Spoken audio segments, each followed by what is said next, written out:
Okay, so today's lesson is going to be about understanding the containment, the delivery, and then how to sustain that. So before we've talked about the timing contact point, we've talked about the grip alignment point, and then we've also went into the float, contain, and delivery. But now we're going to isolate the containment and the delivery, and then the sustain. Now, first and foremost, what you have to understand is, but these last three, containment, delivery, and sustain, are all one thing. So you're looking at them sometimes when you look at your videos separately, but you have to realize in reality, you're trying to, when you come out of the float, wherever you're at, you're trying to make those all come together as one thing. In the float, the beautiful thing about the float is it's something you can't control. So when you get back to the float, you can control all that because the club is going back. Once you start the containment and the delivery and the sustain, they have to be automatic. And the place you can train that, though, is when I say they have to be automatic with, say, a full wedge, a full 7-iron, a full driver. But you can work on these, and that's what we're trying to talk about, is in these short swings from 10 to 30, 40, 50 yards where you have the most feel, where you actually can work on the technical aspects of trying to contain, deliver, all right, and then sustain. So what we're going to look at here in the bunker, and again, this is not a bunker shot, this is just to help understand what we're really trying to do to aid to timing, grip alignment point, and then the sustain. So you've seen some of the containment that we worked on.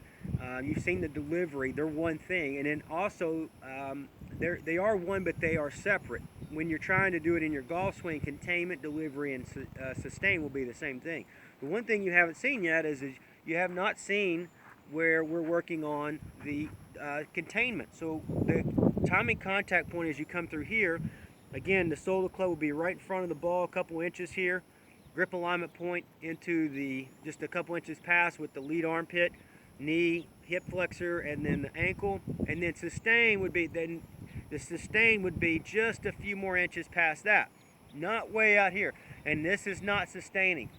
And the way to know that is if you were to look at your swing and you see that you're trying to train like this, you can see this angle between the butt of the club where it's at. It's overdone. It's on the outside part of the wrist. So if I was to do this, if I was broken down through here, this angle is pointing at but my right wrist. This is pointing this way with the butt of the club, the handle. If you do it correct as you're coming through in the sustain, even the timing contact point, grip alignment point, it's on the inside part of the wrist. It goes to the grip alignment point. It's on the inside portion of the wrist. As it moves forward on the lead wrist, it's on the inside portion of the lead wrist. That controls the right hand. When the right hand comes through and rolls like this, it'll break it down. Or if it tries to push and hang on, now we've got an angle where this butt of the club is out of alignment on the outside portion of the wrist, on the outside portion of the arm here. We want it in alignment wherever it's going as it hits through the timing contact point, inside portion of the wrist. Grip alignment point, inside portion of the wrist. As it moves through, I want that for another foot on the inside portion of the wrist. Now, if you're trying to make a swing today and you went out and gonna rip one with your driver and you try to do all that, control all this through here like that, it would lock up the energy. It would be too stiff, too harsh. It would not work. Other things can break down. And so what we do, we have to build this in the 5-yard scale, in the 10-yard scale, okay? And the same thing with all these components. We try to go the 5-yard scale and the 10-yard scale. So we've talked about the float. We've talked about contain and delivery. We haven't talked about sustain until now. So just understanding that as the club goes into its natural alignment that we're going to create, for some of us we have to create it, it's going to be, as you hit the ball, it'll be the hand slightly in front like we've talked about, but it's not out here where it's where the handle is outside of the wrist or the arm. It'll be when we hit the ball, the way we're trying to do it with all the clubs, we want it on the inside portion of the wrist, regardless of your grip, okay, of the lead wrist. It's going to carry through there for the grip alignment point, and it'll be in alignment with the armpit as we talk about all the way through. And then as we go forward another foot, okay, we want that relationship to remain the same. as you've seen in a lot of webinars that we'll always do, and then obviously the videos. That's the alignment we're talking about. So we've got those three things. That's the sustainment. So now we've covered 1 through 6 on the timing contact components, on the timing components. Now, as we talked about, timing trumps everything. So where you place the sole of the club and all that stuff, that's what really trumps, everything. You can do it a lot of different ways, but what we're trying to do is show you things that aid to timing and then create more potential energy for timing that we create on our own, and how we contain and torque that up so when it comes out, we can be very soft and relaxed, but yet have great alignments and play great golf. So we're going to go back a little bit to the containment and the delivery, because there's variations that you have. If your player has the club, we put the ball out here, and the player, he or she, is coming down on a vertical angle, so more steep here, not over the top, but it's steep. One of the things you got to be careful for, if you see your club coming down this area like this, is the club is wide open. So if you see the angle of the club look like that when you're coming down and you're coming in across, the odds of you being a good player are very, very, very low. That is a very weak fundamental. If you see the face completely down on the same thing on a steep angle, we are not in good shape. This is all containment and delivery here. We want that club to be at about a 45. You can see, this is a no-go, that's a no-go, that's a no-go. Anything right in here, we've got some space. We want it more like this, as you'll see. So the angle that you're seeing right here, when I'm coming down on that first plane, even if you're steep, we want that here, because what happens is if I just take that and come here, I haven't moved the face, and I come straight to the grip alignment point, you'll see the face is square. If I have this club coming down steep or on underplane or whatever, and I bring that in, you'll see I'm going to keep it in the same spot and bring it back. I go to the grip alignment point, you'll see, and it is wide open. So what we want to do is, regardless of the plane, we've got to get the side of the shaft. We've got to get the side of the shaft on that 45 where we're coming in, regardless, like this. So I could have my plane here, here, and here.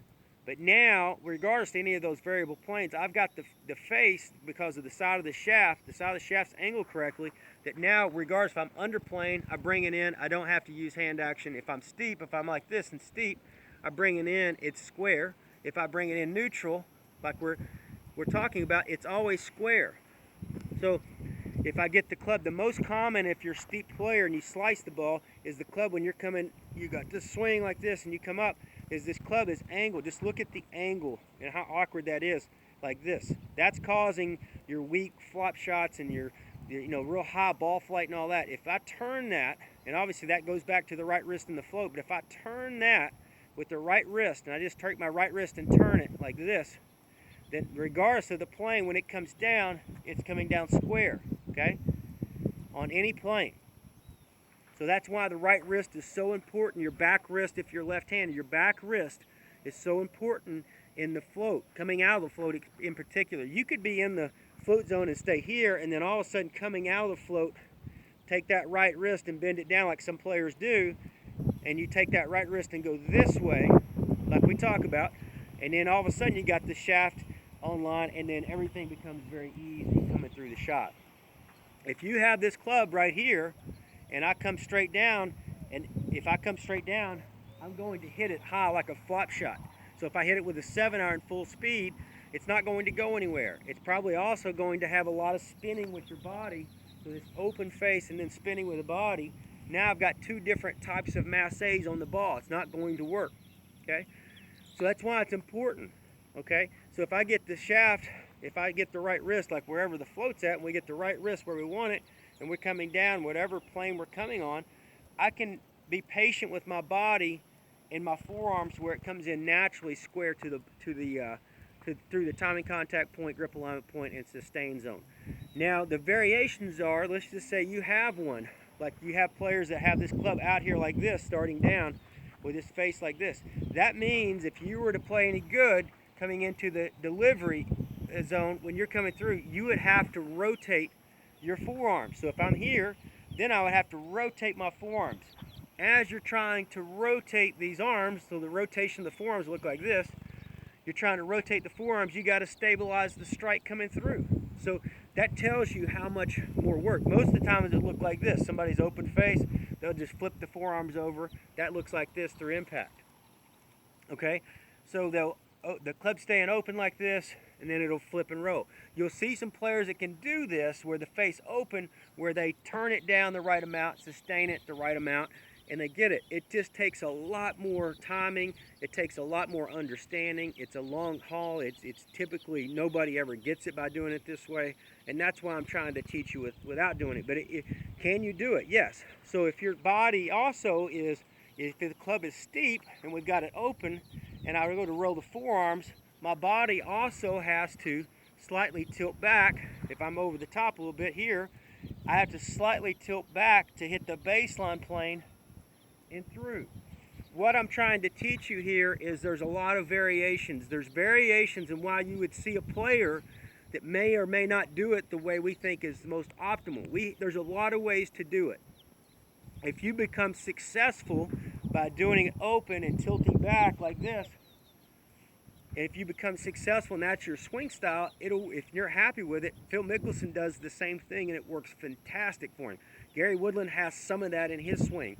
You just don't see many players with the steep shaft, and with Woodland he's open, but the Mickelson might be more on top like this. I don't know of too many that are steep with a wide open face. They're typically coming down with it like we're talking about. But if you had to, if the club was slinging down, the more open it is, the shaft is open like that, then what happens to happen, there has to be more forearm rotation.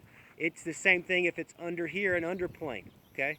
If it's under here like this and it's open, then it has to turn. Regardless, you'll understand the face, if I'm neutral, if I have it coming down neutral and the face is opened out like this, and I come down, if I just come down and use the side of the shaft like we talk about, normal, like this, the face is open because this is open. But if I had to come in and deliver and contain it, I'd have to roll the forearms.